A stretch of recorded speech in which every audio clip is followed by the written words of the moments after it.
Donc, nous voyons que, alléluia, que Saül est devenu gourmand, a commencé à prospérer, Saül commençait à prêcher la prospérité. Il cherchait à avoir pour Dieu son gros ventre. Alléluia. Comme beaucoup aujourd'hui qui sont sans vision, des aventuriers, alléluia, qui aujourd'hui se prétendent appelés à servir le Seigneur. On en trouve de toutes sortes. Alléluia. Et aujourd'hui, c'est des gens sans vision qui viennent là aujourd'hui et qui cherchent, qui viennent simplement servir le Seigneur pour s'enrichir, parce que peut-être ils n'ont rien fait de leur vie. Alléluia. Vous allez voir que des véritables serviteurs de Dieu, appelés à servir Dieu, ce sont des gens qui ne veulent même pas servir Dieu. Mais les aventuriers sont toujours les premiers à se mettre devant. Oh, Dieu m'a appelé, je suis serviteur de Dieu. Mais les véritables serviteurs de Dieu se cachent parce qu'ils savent ce qu'ils vont endurer comme souffrance. Alléluia. Nous continuons dans le livre de 1 Samuel 16, à partir du verset 14, nous allons voir quelque chose d'autre. 1 Samuel 16, à partir du verset 14. On voit que l'esprit de l'Éternel se retira de Saül qui fut agité par un mauvais esprit venant de l'Éternel. Alléluia. Puisque la main de Dieu n'est plus là. Alléluia. Si tu n'es plus dirigé par l'esprit, car tous ceux qui sont dirigés par l'esprit de Dieu sont appelés enfants de Dieu. Mais si tu n'as plus l'esprit de Dieu en toi, qui prend la place? Alléluia. Ce sont des esprits mauvais. Amen. Donc, l'esprit de Dieu s'était retiré de Saül. Alors, l'esprit mauvais est venu prendre la place. Saül continuait toujours de faire les conquêtes, il continuait de faire la guerre. Mais l'esprit de Dieu n'était plus là, frère. Beaucoup aujourd'hui s'efforcent de faire l'œuvre de Dieu pour montrer au peuple, aux hommes qu'ils sont encore avec Dieu. Mais Dieu n'est plus là, l'esprit de Dieu n'est plus là. Ils vont commencer à faire leur effort, mais Dieu les a vomis. Dieu les a rejetés. Dieu n'est plus dedans, frère. Et tout ce qu'ils font, c'est leur chair. Et la Bible dit que l'esprit de Dieu était parti. Alors à la place, qu'est-ce qui vient quand il n'y a plus l'esprit de Dieu? L'esprit mauvais. Et quand l'esprit mauvais vient, c'est pourquoi l'agiter. Et la Bible dit que l'esprit mauvais l'agitait. Au devant des yeux, il paraissait comme le roi. Mais en secret, il souffrait parce que les esprits mauvais le fatiguaient. Pourquoi? Parce que l'esprit de Dieu était parti. Alléluia. Et on voit que qui devait être aujourd'hui son secours, c'est encore un des serviteurs pris la parole et dit au verset 18, voici, j'ai vu un fils d'Isaïe, Béthélémite, qui s'est joué. C'est aussi un homme fort et vaillant, un guerrier parlant bien et d'une belle figure, et l'Éternel est avec lui. Donc, Dieu avait enlevé l'esprit de Saül. Dieu l'avait mis sur David. On voit que Dieu avait oint par le canal de Samuel David avec une corne d'huile et l'esprit de Dieu était sur David. Alléluia. Dieu permit que David soit à côté de son ennemi afin qu'il glorifie son nom parce que David était appelé à être roi. Il devait être dans la cour royale pour voir comment fonctionnent les choses dans la cour royale. Alléluia. Il devait être là. C'est vrai, il avait l'esprit de Dieu. Il avait la main de Dieu sur sa vie, mais il était appelé à être roi. Il devait voir comment les choses fonctionnent. Frère, souvent c'est là. Écoutez, je vais faire un enseignement. Regardez Samuel même de qui on parle. Il était tout petit. Il avait l'esprit de Dieu. Dieu lui parlait. Dieu ne parlait pas à Élie, qui était le prêtre. Mais il avait besoin d'Élie pour qu'Élie lui montre le chemin. Pour qu'Élie lui dise que si tu attends la voix, dis Seigneur, je suis là, ton serviteur écoute. L'onction est bonne. L'esprit de Dieu est bon. Mais souvent Dieu met des gens devant toi pour te montrer le chemin. Tu dois apprendre aussi, frère. C'est ça l'école du Saint-Esprit. Alléluia. Donc la Bible nous dit que il fallait David. Et lorsque David chantait l'Esprit de Dieu sur Saül, on voit que verset 23, et lorsque l'Esprit de Dieu était sur Saül, David prenait la harpe et jouait de sa main. Saül respirait alors plus à l'aise et se trouva soulagé. et le mauvais esprit se retirait de lui. Alléluia. Donc, un oint, là où il y a un oint, un esprit mauvais ne peut pas cohabiter. Saül était rejeté, l'esprit était là, mais lorsque David le oint arrivait, l'esprit partait. Alléluia, que c'est puissant. Donc, et lorsque l'esprit de Dieu n'est plus là, tout le combat que nous faisons est charnel. Et nous voyons lors de ce combat avec les Philistins, avec l'histoire de Goliath, dans le livre de 1 Samuel 17, à partir du verset 39, nous voyons le comportement de Saül. 1 Samuel 17, à partir du verset 39. On voit que Saül donne ses instruments de guerre à David. David essaie de marcher, mais David a dit, je ne puis pas marcher avec cette armure. Je ne suis pas accoutumé, je ne suis pas habitué. Samuel maintenant et Saül commençaient à combattre avec des âmes charnelles. Parce que le Seigneur n'était plus là, l'Esprit de Dieu n'était plus là. Tout ce qu'il faisait, il pensait que Dieu était là, mais Dieu l'avait abandonné. Alléluia. Et maintenant, qu'est-ce qu'il fait? Il commence à combattre avec des âmes charnelles. Et ces âmes, il a essayé de les donner à David, mais c'était des âmes charnelles. David a essayé, David a dit non, je ne peux pas marcher avec cela. Je ne suis pas habitué. Je marche avec dans le spirituel. Je marche avec les âmes spirituelles. Je ne marche pas avec les âmes physiques, frère. Vous allez les voir, ils font beaucoup de combats dans le physique. Pourquoi? Parce que l'Esprit de Dieu n'est pas là. Mais quand tu as l'Esprit de Dieu, tu ne comprenais ni par ta force, ni par ton intelligence, mais toute chose est faite par l'Esprit de Dieu, selon Zacharie 4, verset 6. Alléluia. Alléluia. Alors, lisez encore le chapitre 18 à partir du verset 6. Chapitre 18 à partir du verset 6. 1 Samuel 18 à partir du verset 6. Jusqu'à, je crois, jusqu'à 15.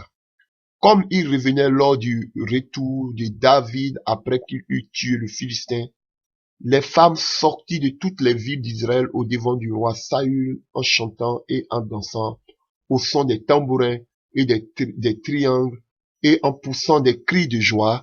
Les femmes qui chantaient se répondaient les unes aux autres et disaient, Saül a frappé ses 1000 et David ses 10 000. Saül fut très irrité et cela lui déplut. Il dit, on en donne 10 000 à David et c'est à moi que le donnent les 1000. Et il ne lui manque plus que la royauté. Et Saül regardait David d'un mauvais œil. À partir de ce jour et dans la suite. Alléluia. Saül a commencé à avoir la haine. Vous voyez? Parce que Dieu, regardez où sa chute est partie jusqu'à aujourd'hui. Dieu l'a vomi. On voit les mauvais esprits. Maintenant, on va voir le caractère ténébreux qui va commencer à se manifester en lui. La jalousie va commencer à l'animer. Quand l'onction de Dieu, ou bien la main de Dieu, n'est pas sur la vie de quelqu'un, quand on voit un frère être utilisé par Dieu, on voit un frère en train de prêcher un message de Dieu, frère, la jalousie commence à s'installer. La haine commence à s'installer parce qu'on voit que Dieu avec ses frères, on voit que ses frères-là, par lui, Dieu fait de grandes choses et que des gens sont convertis, des gens, les vies sont transformées, le péché abandonné, alors ça commence à devenir la haine, ça commence à devenir la jalousie. C'est comme ça que la sorcellerie commence. Vous voyez, il n'avait plus l'Esprit de Dieu en lui. Donc, maintenant, les démons pouvaient agir par son canal. Et encore, avec les éloges que lui donnaient les hommes, alléluia, on voit que David était à la merci de Saül. Saül, maintenant, commençait à avoir la haine. Parce qu'il n'avait plus maintenant, parce que personne ne le regardait, parce que maintenant, toute l'approbation se tournait vers David. Saül a commencé à avoir la haine. Il attendait un moment pour pouvoir finir avec David. Parce que la colère, la jalousie avait animé, avait pris son cœur. Alléluia. La jalousie dans l'œuvre de Dieu. La jalousie dans le service de Dieu. Tu vois que Dieu est en train de lever un frère ou une sœur. Tu vois que un frère fait des œuvres, fait des exploits avec l'Éternel. Tu vois que Dieu se manifeste dans la vie de quelqu'un par des dons, par la parole. Tu vois que Dieu fasse de grandes choses au lieu de chercher la face de Dieu pour demander à ce que Dieu aussi puisse avoir pitié de toi. Frère, tout ce que tu fais, c'est de jalouser, de créer des pièges sur la vie, de jeter des pots de banane sur le chemin de ton frère et de ta soeur pour voir sa chute. C'est en ce moment que tu cherches maintenant, oh frère, des défaites dans sa vie, des défauts dans sa vie. Tu commences à, tu es devenu maintenant comme un enquêteur. Tu commences à enquêter sur sa vie. Tu commences à chercher ses faiblesses pour pouvoir le balancer sur la place publique afin de trouver ses défauts, frère. Parce que la jalousie t'a animé. Parce que la haine t'anime, frère. C'est la sorcellerie. C'est la sorcellerie. Et ils sont nombreux. Et ils préméditent des coups. Ils préméditent ils veulent voir ta chute. Et demain, lorsque tu tombes, ils disent que vous avez vu Dieu l'a châtié. Dieu n'était pas avec lui. Vous avez vu ce qui lui est arrivé, alors que ce sont eux-mêmes qui sont à la base. Ils sont en train de fomenter des coups pour voir ta chute, frère. Mais tant que tu es avec le Seigneur, ils vont beau tenter, frère, mais tu auras toujours la victoire sur tes ennemis dans le nom de Jésus-Christ de Nazareth. Et on continue à lui, au verset 10. Le lendemain, le mauvais esprit de Dieu saisit Saül, qui eut des transports au milieu de la maison. C'est-à-dire qu'il tournait en rond comme un fou. David jouait comme les autres jouent et Saül avait sa lance à la main. Frère, tu es animé d'un mauvais esprit. Le jeune en train de jouer pour que vraiment l'esprit pacte, mais toi tu as ta lance à main. Frère, comme ça, tu as la crainte de Dieu, tu veux faire du bien. Pendant que toi tu veux faire du bien, tu veux aider certaines personnes. Tu jeûnes pour eux. Tu pleures pour eux. Tu cherches la face de Dieu pour eux. Tu gémis pour eux. Frère. Mais et tout ce qu'ils ont, c'est comment faire pour te faire du mal. C'est comment chercher pour te faire du mal. Pendant que tu pleures pour voir le changement dans leur vie. Mais eux, pendant que tu le fais, eux cherchent plutôt comment faire pour te faire tomber. Comment faire pour que vraiment, pour t'anéantir, frère. Voici la sorcellerie. Pendant que David, en train de prendre la peine pour chanter pour lui, pour que l'esprit parte. Lui, Saül, qu'est-ce qu'il fait? Il lève la lance, disant lui-même, je frapperai David, oh alléluia, comme la paroi. Mais David se détourna de lui 2 fois. 2 fois! Pendant que David cherche à lui faire du bien, il cherche à faire du mal au serviteur de Dieu. La sorcellerie au milieu des chrétiens.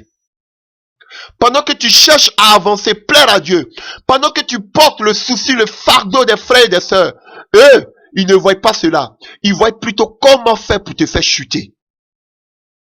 Ce sera le thème d'un autre enseignement encore. On va le voir, frère. On a tout le temps, tant que je vis. Ils cherchent à lui faire du mal. Ils cherchent à détruire sa vie. Ils cherchent à détruire son foyer. Lui-même, il a tenté, il n'arrive pas. On va voir ce qu'il a fait d'autre. Il cherche à détruire ses enfants.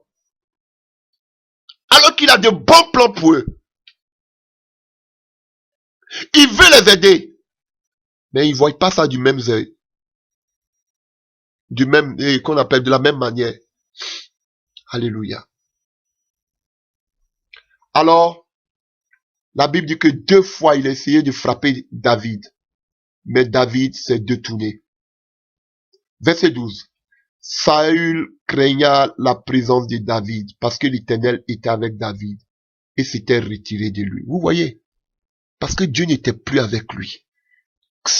Quelqu'un qui prêche la vérité. Frère, si vous avez le même esprit, tu dois apprécier. Si c'est la vérité, il peut avoir son caractère. Mais s'il prêche la vérité, tu dois apprécier. Même s'il a ses mauvais caractères en tant qu'un homme, c'est un homme. Mais le message que la personne véhicule, si tu vois que ça vient de la vérité, prends-la. Frère. Et la Bible dit ici qu'il craignait parce que Dieu s'était retiré de lui. la jalousie. Parce qu'ils voient que Dieu n'est pas avec eux. Ils voient que Dieu ne les utilise pas. Ils voient qu'ils ne manifestent pas les dons spirituels comme peut-être Dieu te fait la grâce de manifester. Ils voient que vraiment ils n'ont pas la parole comme Dieu peut-être te donne la parole par sa grâce. Frère, ça suscite en eux la haine et la jalousie. Ils sont jaloux. Pourquoi? Parce qu'ils voient que Dieu ne les utilise pas comme Dieu t'utilise. Alléluia. Et c'était ça ici le problème. C'est ce qu'on voit dans nos vies de tous les jours.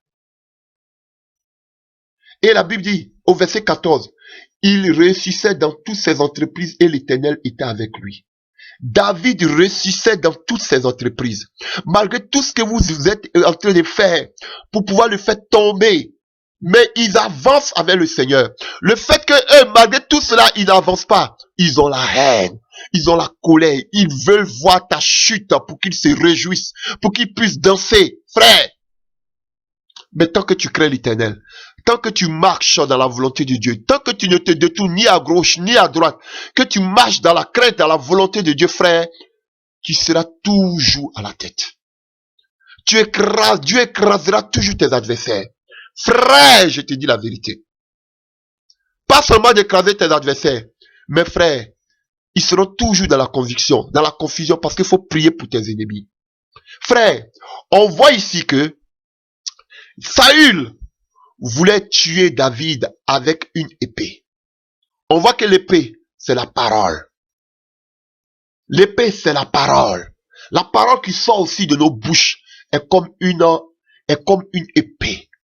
Frère, combien de fois avec l'épée de ta parole, tu cherches à tuer les oins de Dieu? Combien avec l'épée de la parole que tu as dans la bouche, avec ta parole. Lui, c'est avec l'épée. Mais toi, combien de fois tu essaies de détruire les serviteurs, les véritables serviteurs de Dieu? Par tes railleries, par tes moqueries, par tes accusations, par tes critiques, par tes frères, par ces alliances, ces associations que tu fais avec des faux serviteurs de Dieu pour détruire le véritable serviteur de Dieu. Frère, par la langue, tu lances des flèches d'abomination, des flèches de critique, des flèches de diffamation. Tu cherches, c'est pas contre lui que tu combats, mais c'est contre l'Éternel. Nos bouches sont comme des WC publics. Rien ne sort de nos bouches, frère. Nos langues sortent du feu comme des bouches des dragons. Frère, pour détruire les véritables serviteurs de Dieu. Jusqu'à, je me cœur de voir que publiquement, des hommes, officiellement, devant tout le monde, prophétisent la mort de certaines personnes. Oh, alléluia. Même Jésus ne l'a jamais fait. Frère, l'abomination est sur votre langue. Au lieu de bénir, vous maudissez. Alléluia. Vos langues sont devenues des armes à destruction massive. Vos langues sentent mauvais. Sont comme des WC publics. Rien de bon sort de vos langues. Vous avez seulement que des armes, des épées. Rien que pour blesser. Rien que pour détruire votre prochain. Frère. Lui, c'était avec l'épée qu'il voulait détruire Samuel et David. Mais toi, avec ta langue, combien de serviteurs de Dieu, de véritables oins de Dieu que tu détruis? Par jalousie. Parce que tu ne vois pas la main de Dieu agir dans ta vie. Alléluia. Alors, verset 16, mais tout Israël et Juda aimaient David parce qu'il sortait et rentrait à leur tête. On peut ne pas t'aimer. On peut ne pas te regarder aujourd'hui, mon frère, ma soeur. Peut-être parce que le temps de Dieu n'est pas encore arrivé pour toi. Ça ne veut pas dire que Dieu ne t'aime pas. Si les gens ne te regardent pas, frère, si les gens n'apprécient pas ce qui est en toi, toi-même mets un tapis rouge et puis marche sur ce tapis rouge. Tu n'as pas besoin que les gens dressent un tapis rouge devant toi. Toi-même dresse ton tapis rouge. Frère, ne laisse pas la haine envahir ton cœur. Ne laisse pas la rancune envahir ton cœur parce que tu vois que les autres sont élevés. Parce que tu vois que les autres sont aimés. Parce que tu vois que les autres drainent des foules. Et que toi, tu es méprisé dans ton coin. Personne ne te regarde, frère. Ne sois pas rempli de haine et de jalousie. ton temps viendra aussi, frère. Alléluia. C'était le temps de David. Oui, vous voyez aujourd'hui ces femmes qui chantent pour David. Vous voyez que tout le peuple aujourd'hui aimait David parce qu'il sortait avec les victoires. Mais regardez où il a commencé. Il était même rejeté, lui le plus petit de sa famille. Il était où? Tout a commencé. Tu veux qu'aujourd'hui les gens t'acclament? Tu veux qu'aujourd'hui les gens t'aiment, les gens sortent, tu rentres, que tu sortes avec des victoires, frère? Tout commence dans la forêt. Il avait une intimité. Il était seul dans la forêt, avec les animaux. Oh, alléluia, frère. Ce n'est pas pour rien. Quand David dit, l'Éternel est mon berger, je ne manquerai de rien. Quand je marche dans l'ombre de la vallée de la mort, il avait appris tout cela avec les brebis, parce qu'il a vu ce que c'est qu'une brebis. Il a vu comment la brebis a l'assurance auprès de son maître, parce qu'il était avec les animaux. David chantait ce qu'il avait vécu. Tu veux avoir des exploits, frère, reste dans la forêt avec tes animaux, reste dans l'intimité avec ton Dieu. C'est à partir de là que tu auras de grands combats.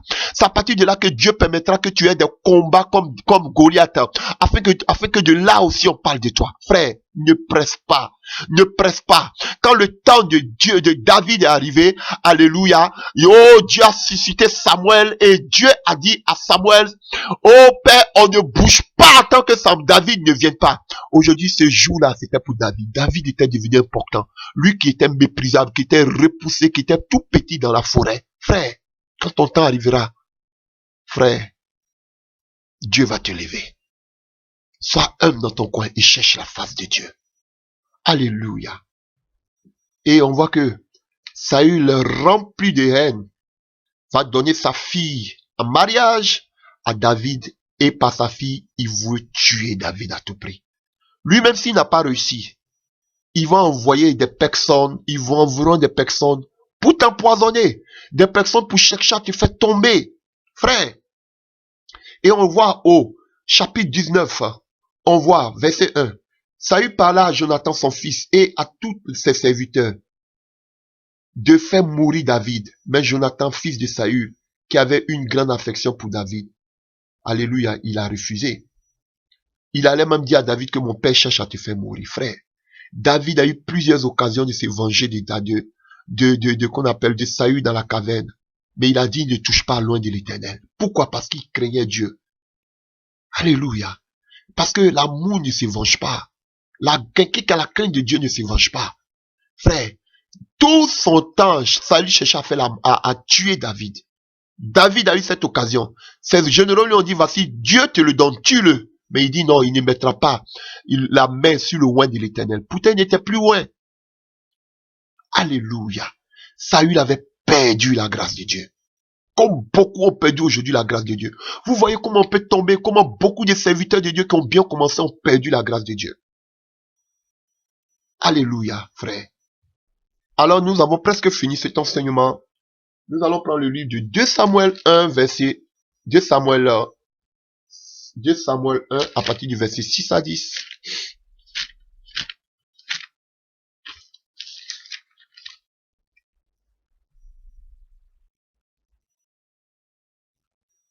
De Samuel 1.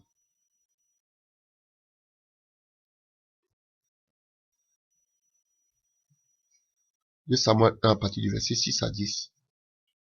On peut lire à partir du verset 1. Après la mort de Saül, David qui avait battu les Amalécites.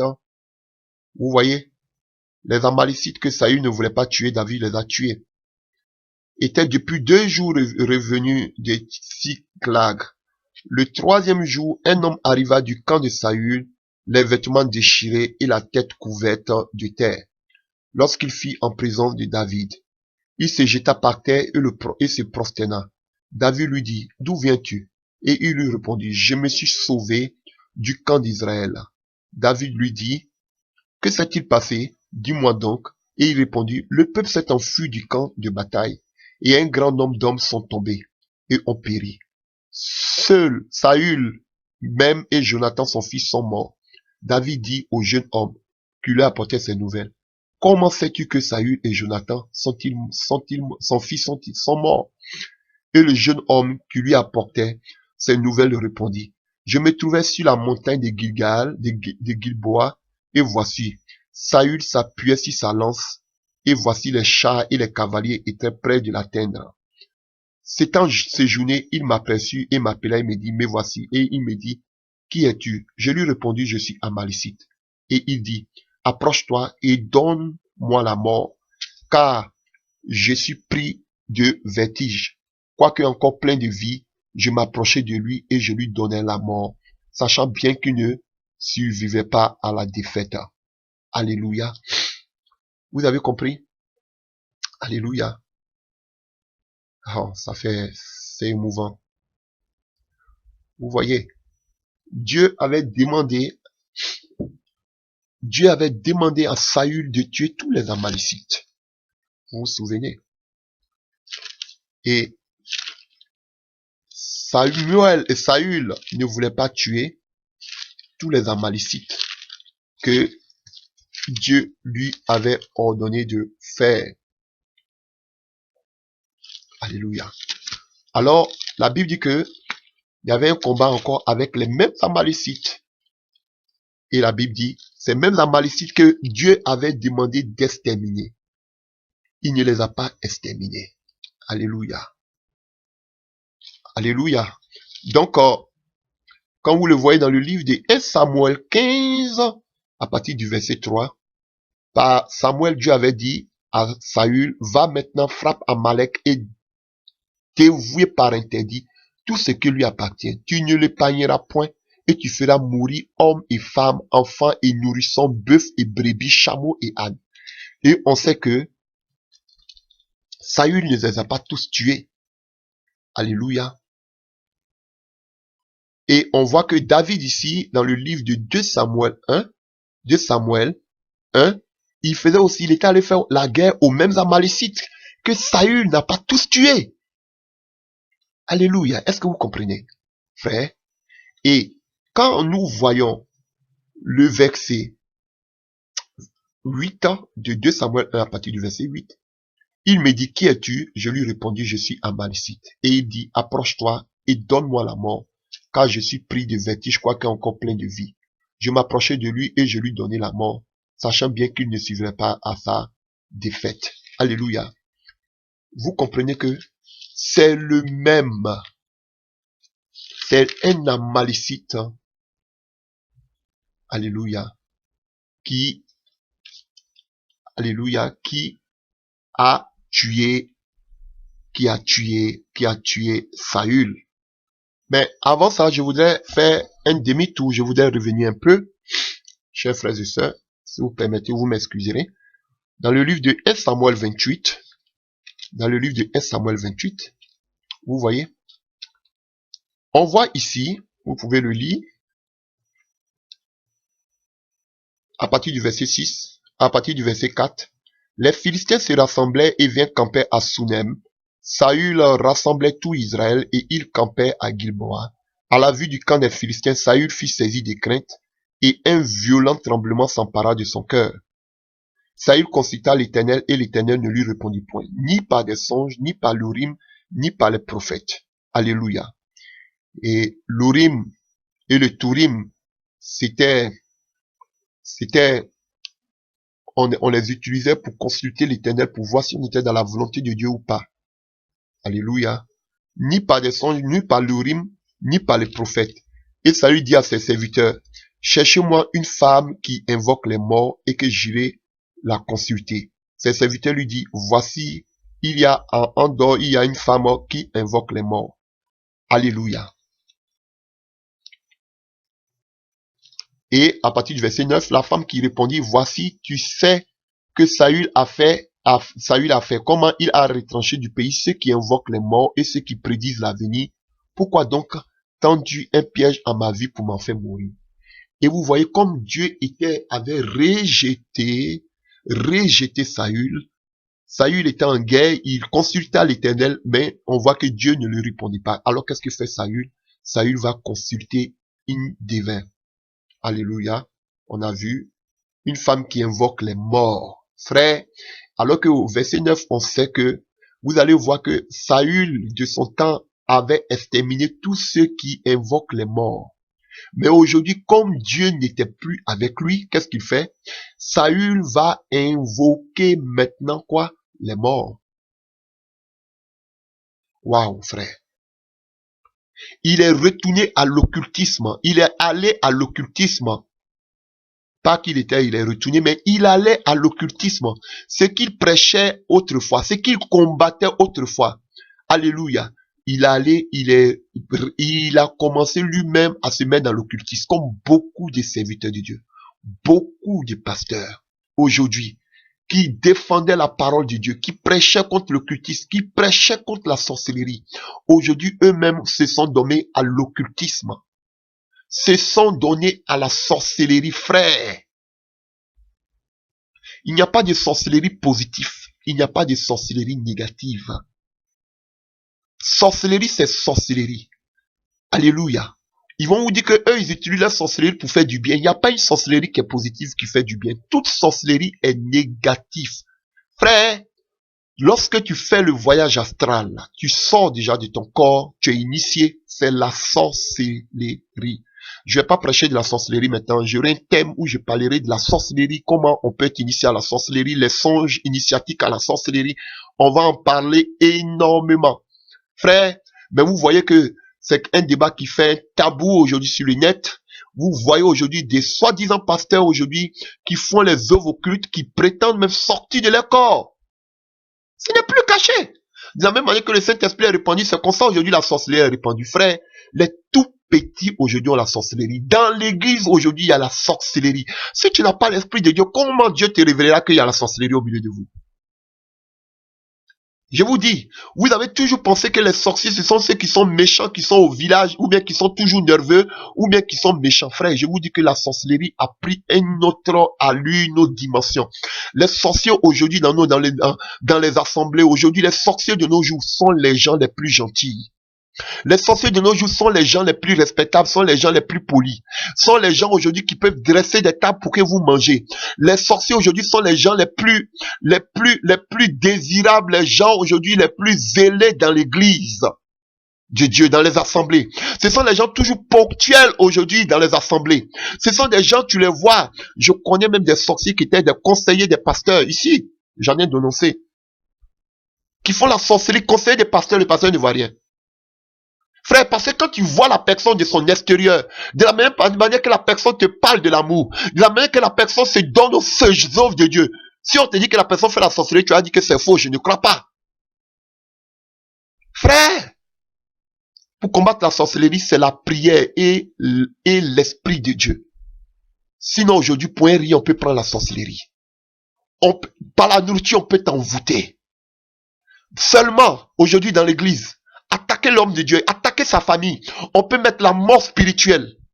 Frère, vous qui aimez les présents, seulement que te donner de l'argent, on t'envoûte, on te donne même des habits, on t'envoûte. Frère, j'ai été invité à Paris, pas une connaissance.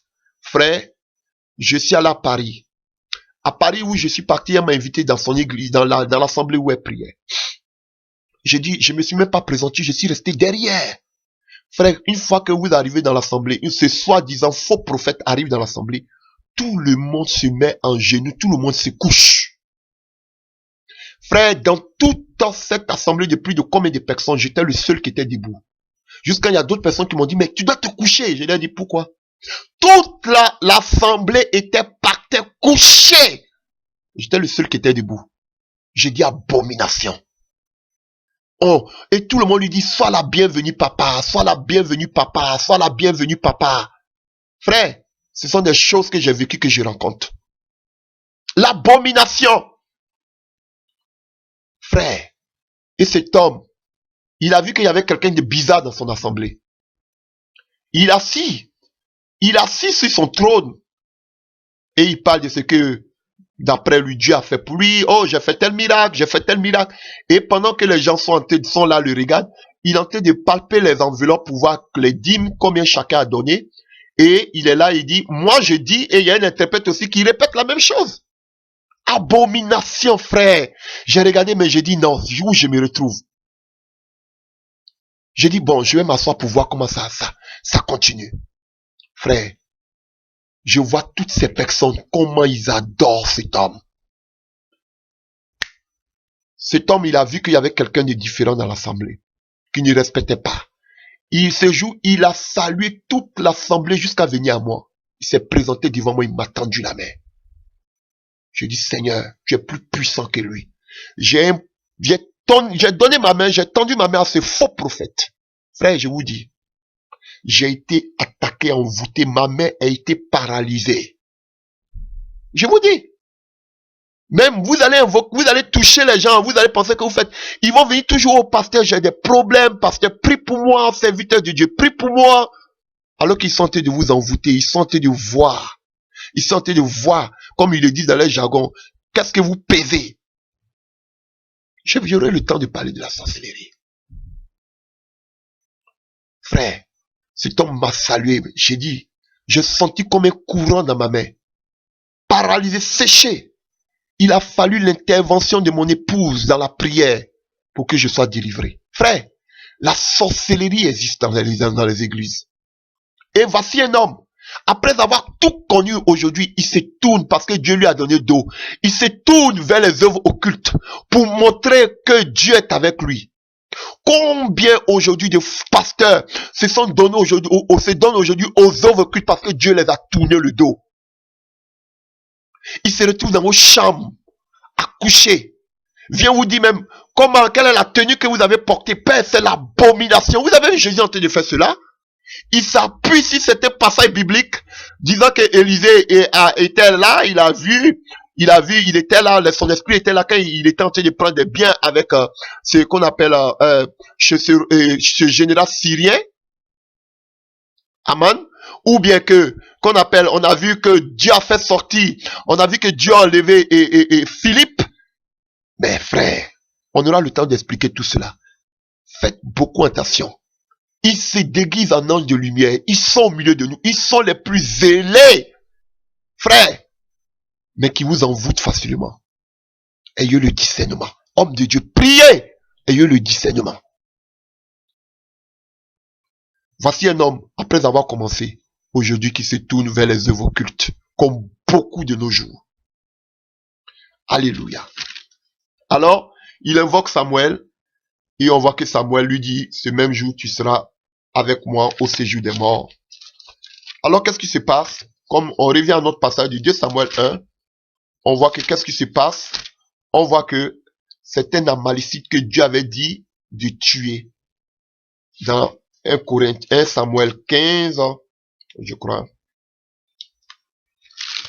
1 Samuel 15. Voilà. Mais on a vu qu'il n'a pas tué tous ces Amalécites. Et c'est un Amalécite, un petit Amalécite qui a grandi, qui est venu le tuer, frère. Alléluia. L'épée qu'il voulait prendre toujours pour tuer Saül et Samuel, et qu'on appelle David, c'est cette même épée qui est venue lui-même le tuer. Frère, ils vont lancer des épées contre toi, mais les épées vont se tourner contre eux-mêmes. Ils vont te critiquer, te minimiser. Ils vont dire des paroles méchantes à ton endroit.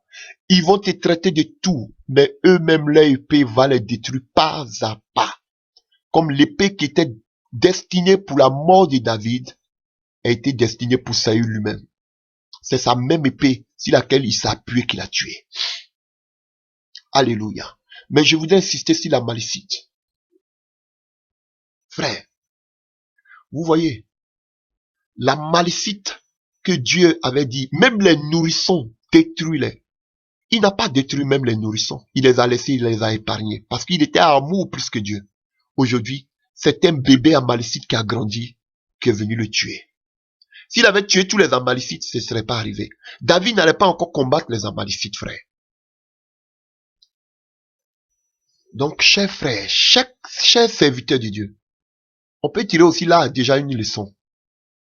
Quel est cet amalécite que tu caresses?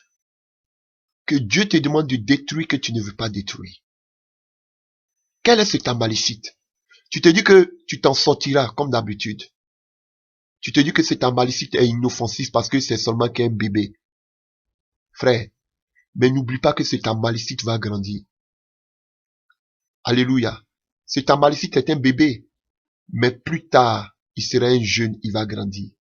Et ce que tu as de caresser, c'est ce qui te détruira demain. Ce que tu négliges aujourd'hui, c'est ce qui te fera du mal demain. Quelle est cette malicite que tu caresses? C'est l'impudicité?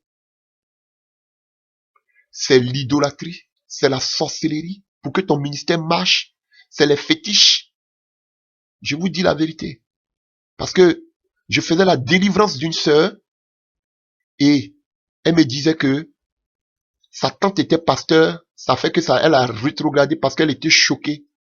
Parce que chaque matin, avant que sa tante ne prêche, avant qu'elle fasse le culte, sa tante, elle voyait sa tante qui tuait les poulets, qui faisait couler le sang sur le pupitre, sur la place, sur la chair là où elle devait se mettre pour prêcher chaque dimanche. Donc ça l'a choquée. Donc elle a rétrogradé. Je faisais sa délivrance et elle m'expliquait tout cela. Vous voyez combien d'idolâtries se font aujourd'hui dans l'œuvre de Dieu. Rien que pour avoir beaucoup de frères et de sœurs. Rien que pour attirer des personnes dans les zigouras. Ce que tu caresses aujourd'hui, c'est ce qui te tuera demain. Tu peux te dire que peut-être j'utilise, c'est pas offensif, c'est seulement pour amener des gens, ou bien je veux faire des miracles, voilà pourquoi je touche aux œuvres occultes. Frère, il n'y a pas de œuvre occulte positive. Ce que tu caresses demain te détruira. Et on va voir que c'est pas toi seul que ça va détruire. Ça va encore plus loin. Nous allons le voir tout à l'heure pour finir. Frère, je t'en supplie. C'est la femme qui te détruit. Ou bien c'est les hommes. Ou bien c'est la convoitise pour l'argent. Frère, tu pourras tirer toi-même une leçon de ce que nous voulons de voir. Quelle est cette malicite que tu es en train de caresser, que tu caches? Celui qui cache cette transgression ne prospère point. Quelle est cette malicite que tu es en train de cacher, mon frère, ma soeur? Que tu te dis que non, personne ne voit. C'est encore petit, c'est caché. Frère, il n'y a rien de caché qui ne sera découvert. Tôt ou tard, les gens découvriront. Et ce jour-là, il sera trop tard pour toi. Cela te fera beaucoup de mal. Voilà pourquoi cet enseignement, je voudrais que tu prennes conscience. Il a bien commencé. Peut-être que tu n'avais pas de mauvaises intentions. Mais tu vois qu'aujourd'hui, cette chose commence à prendre une autre allure. Vaut mieux que tu le laisses dès maintenant. Vaut mieux que tu tues cet malicite avant qu'il te tue. Vaut mieux que tu le détruises avant qu'il ne te détruise. Avant qu'il ne grandisse et qu'il fasse beaucoup de dégâts dans ta vie et dans ton entourage. Et on a vu que cet malicite qui ne voulait pas tuer, qui l'a gardé, mis de côté, c'est un des amalicites, un bébé sûrement qui a grandi, qui était inoffensif, qui pensait que, oh non, ça je vais arrêter plus tard. C'est seulement pour faire grandir l'église, c'est seulement pour faire des miracles. Il ne savait pas que ça pouvait le détruire. Mais c'est un amalicite qui l'a détruit. Frère, on ne joue pas. Dieu, il est fort, il est puissant, il est le Dieu qui sait ce qui va arriver d'avance. S'il te dit de détruire, détruis. On ne joue pas avec le péché. On ne joue pas avec les œuvres occultes. On ne joue pas avec les œuvres occultes. Tu te dis, souvent, Dieu va changer la situation. Ou bien Dieu peut changer cette personne. Ou bien Dieu va le faire. Frère, Dieu ne se répand jamais de son appel et de sa parole. Sa parole reste intacte. Ne pense pas que les visions de tes révélations vont changer cette situation. Saül prophétisait. Saül avait le Saint-Esprit. Mais on a vu qu'il allait consulter les œuvres occultes. Parce que Dieu l'avait abandonné. Ne mets pas ta confiance à tes visions ni à tes révélations pour croire que Dieu est avec toi. Alléluia. Alors, chers frères et sœurs, pour finir cet enseignement, nous allons prendre et relire ce verset, 1 Samuel 15, pour que j'ai lu quelque chose pour finir, 1 Samuel 15, à partir du verset 8, à partir du verset 7, 1 Samuel 15 à partir du verset 7. Saül bâtit Amalek depuis Avila jusqu'à Ashur, qui est en face de l'Égypte. Il prit vivant Agag, roi d'Amalek, et il dévoua par interdit pour le peuple en le passant au fil de l'épée. Mais Saül et le peuple épargnaient Agag. Agag, c'était le roi des Amalek. et les meilleures brebis, les meilleurs bœufs, les meilleures bêtes, et la seconde portée, les agneaux gras, et tout ce qu'il y avait de bon. Et il ne voulut pas les dévouer par interdit, et les dévouer seulement tout ce qui était méprisable et chétif. Et nous avons vu que Agag a été laissé bien, et plus tard, on voit que Saül a tué Agag.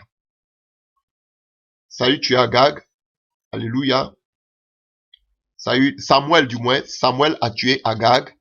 On voit que Samuel a tué Agag. Ok, on le voit dans le livre de 1 Samuel 15 à partir du verset 31 à 33. Samuel retourna et suivit Saül, et Saül se prosterna devant l'Éternel. Puis Samuel dit, amenez-moi Agag, roi d'Amalek.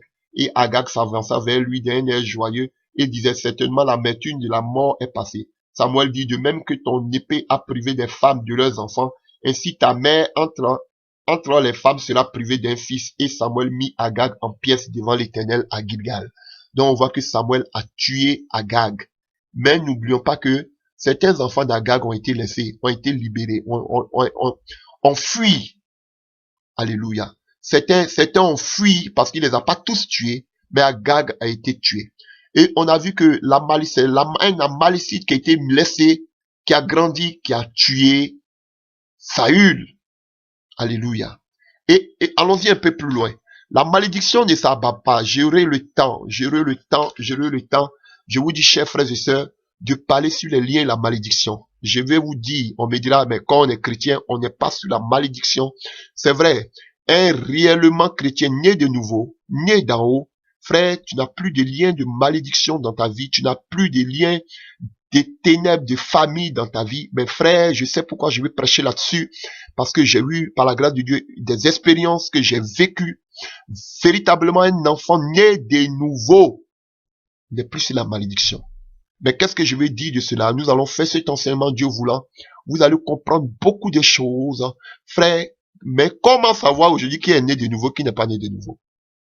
Tous ces temples-là, pouvez-vous me dire tous ceux qui est né de nouveau, qui n'est pas né de nouveau? Frère, j'ai été invité par un pasteur. Et quand je suis arrivé dans son assemblée, je lui ai dit, il y a quelque chose qui ne va pas ici. Il m'a dit, non, ne me dis pas ça parce que tout le monde est converti ici, tout le monde est baptisé. Je lui ai dit, ah bon, donc quand on est baptisé, on ne peut pas, il n'y a pas, l'ennemi ne peut pas agir. Il m'a dit, non, non, il n'y a aucun démon ici, et tout le monde est baptisé. Je lui ai dit, je ne crois pas, c'est que l'Esprit de Dieu me dit le contraire. Il m'a dit, ok, il m'a donné le micro. Frère, quand j'ai pris le micro, j'ai commencé par la grâce de Dieu dans le groupe musical. Frère, c'est le mec qui était, comme on le dit, le lead vocal même de ce groupe musical. Baptisé, frère. Oh, alléluia. L'Esprit de Dieu est tombé ciel. Frère, la délivrance de cette sœur. Elle était là. Elle ne vivait plus dans l'impudicité. Elle était née de nouveau. Comme on le dit. C'est un exemple parmi 1000 que je prends. Mais pour vous dire, cette sœur, une délivrance terrible. Le pasteur il avait la bouche ouverte. Je lui ai dit, ok. Vous pensez que parce qu'on est baptisé, il y a les sorciers mais qui sont baptisés, qui sont dans nos églises. Frère, ayez le discernement. Délivrance de cette sœur, frère, c'est que j'ai entendu ce jour, même dans ma vie, j'ai vu des choses, mais j'ai pas entendu ça. Cette sœur, bien vrai qu'elle était lead vocal, elle était une ancienne prostituée. Elle était d'origine nigériane. Et avant d'arriver en Europe, elle a fait des liens. Et elle me racontait que on prenait qu'on appelle des cheveux, ses cheveux. Aussi, on prenait aussi des cheveux en bas de ses aisselles, des cheveux sur sa partie intime et des ongles. Et tout ça, on faisait des œuvres, des liens, des pactes, des œuvres occultes pour que lorsqu'elle arrive en Europe, si elle ne veut pas respecter la femme qu'il a envoyée, elle meurt.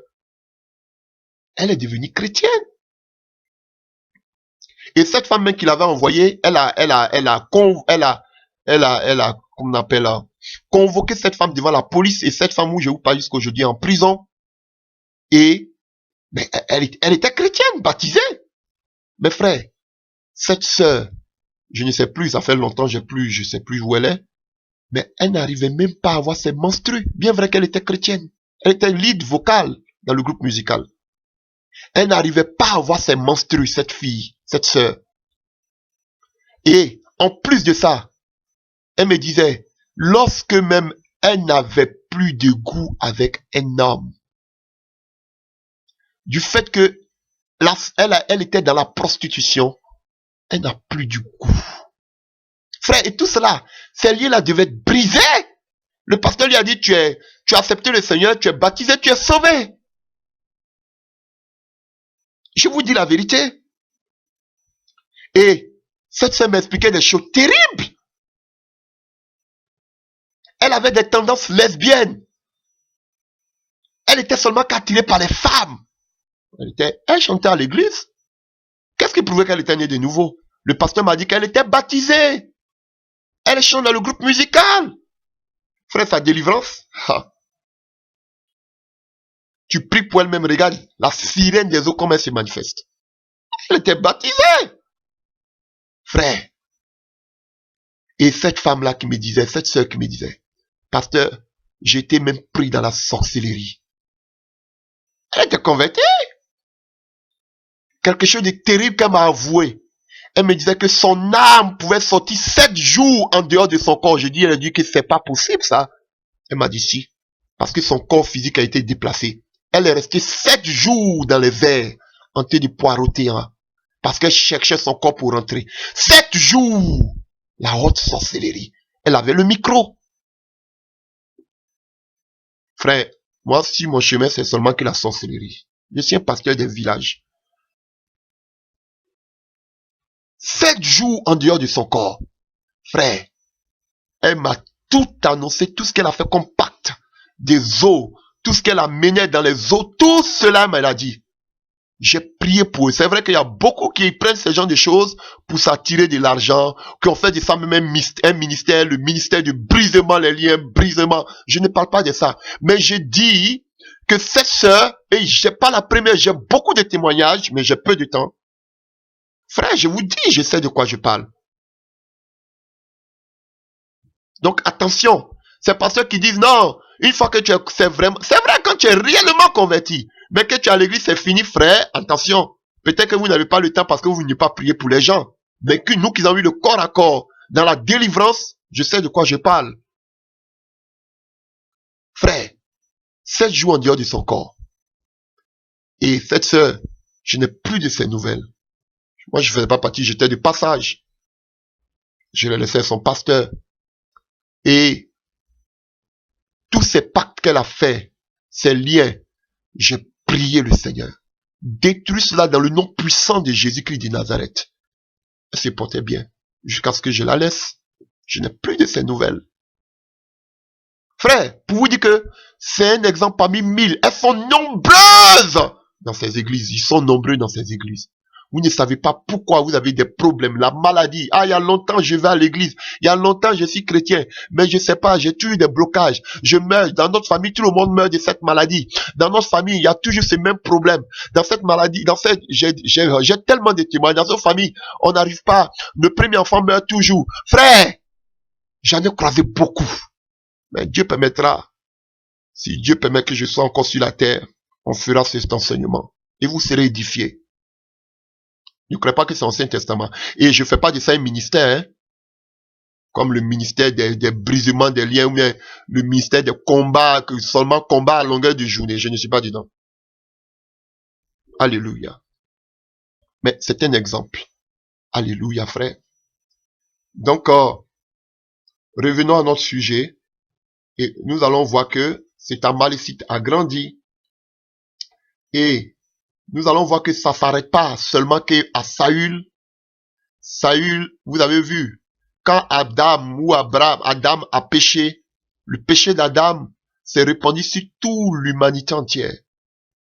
Et nous allons voir, et c'était comme ça et avec tout Israël. Dieu les donnait de détruire certains peuples, ils ne voulaient pas. Et ces peuples étaient les véritables ennemis du peuple d'Israël. Et quand nous tombons dans le livre d'Esther, ici on nous parle d'Agag. Nous tombons dans le livre d'Esther. Esther chapitre 3. Aman favori du roi édit de mort contre les Juifs. Alléluia. Esther 3 à partir du verset 1. Le livre d'Esther 3 à partir du verset 1. Après ces choses, le roi Assyrus fit monter au pouvoir Aman, fils d'Amedata, la Gagite. Il éleva en dignité en plaçant sur le siège au-dessus de ceux et de tous les chefs qui étaient auprès de lui. Alléluia. Ah, voici un descendant, Aman, qui cherchait à tuer tous les Israélites du temps de la reine Esther, était quelqu'un qui provenait d'Agag. Alléluia, c'est puissant. Non seulement un Amalekite a tué Saül, mais c'est Agag qui l'a épargné, sa famille qui l'a épargné. La Bible dit que voici un descendant, un petit arrière-petit-fils de Agag le roi, qui cherchait à exterminer tout Israël. Pourquoi? Parce que c'est Agag avait la haine. Parce qu'il savait tout ce que Israël avait fait à son grand-père ou son arrière-grand-père. Et il voulait seulement venir au pouvoir pour faire quoi? Pour se venger de tout le peuple d'Israël. Il a mis un édit, tout fait pour avoir l'admiration du roi, pour chercher à détruire le peuple d'Israël. Et il a mis un édit pour détruire, tuer tous les Israélites. Et il avait presque réussi. Si Mardoché n'avait pas encouragé sa fille Esther, sa fille adoptive Esther, pour se lever dans la prière, tout Israël allait être exterminé. À cause du péché de qui? Saül. Parce que Saül a épargné les bonnes choses, a épargné Agag, et il a épargné tous les enfants d'Agag. On nous dit que Samuel a tué seulement Agag. Sûrement que Saül a laissé les enfants d'Agag partir. Parce qu'ils étaient de la royauté. Et vous voyez, non seulement un Amalekite a tué Saül, la malédiction l'a touché lui-même, mais la malédiction encore est allée encore plus loin jusqu'à toucher le peuple d'Israël. Frère, ne pense pas que ce que tu caresses aujourd'hui va seulement s'arrêter. Tu as fait les pactes.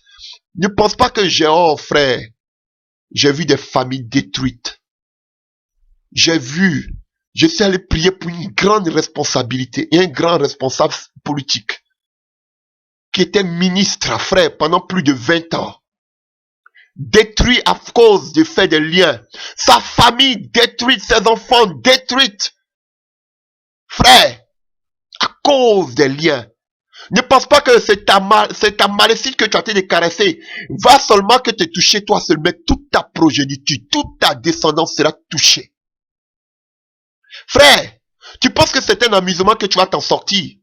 Mais ce que tu caresses te détruira non seulement toi, mais détruira tout autour de toi, détruira ta maison, détruira ta descendance.